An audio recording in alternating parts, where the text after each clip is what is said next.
Hi, as many of you know, I love to marry science with business, and today I'm going to talk a little bit about Darwin's theory of evolution by natural selection. So the premise behind evolution by natural selection by Darwin is really that the next generation will create more survivors than the previous one, so more adaptability than the previous one, and that's because each and every generation has adapted to its environment around it. So if we think about that from an animal's point of view, we certainly have seen that in the past where you see different variations on species.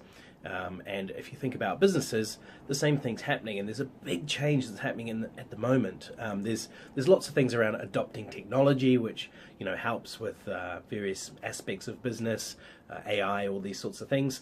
I mean, those things are adapting and changing, but there's a bigger piece that's going on here. If you look at the history of where we're at and revolutions we've had, in the past it was all about technology, and it was all about speed and all about mass production, and now people are shifting back to experiences.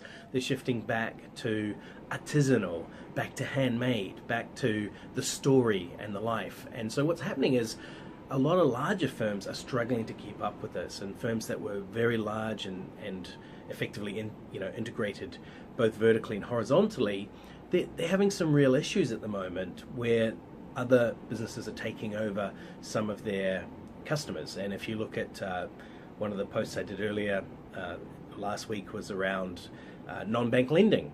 So smaller non-banks are taking some of the bank's market share. If you look at something like Canva's really taking a lot of business from Microsoft around PowerPoint.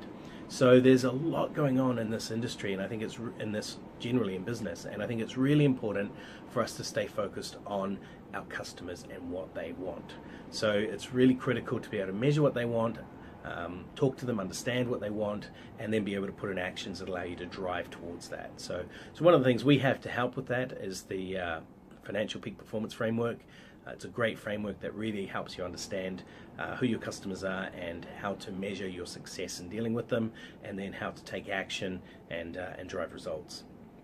But yet the theory of Darwin's theory of evolution by natural selection and how it relates to business, that's it for me. Thanks. Bye-bye.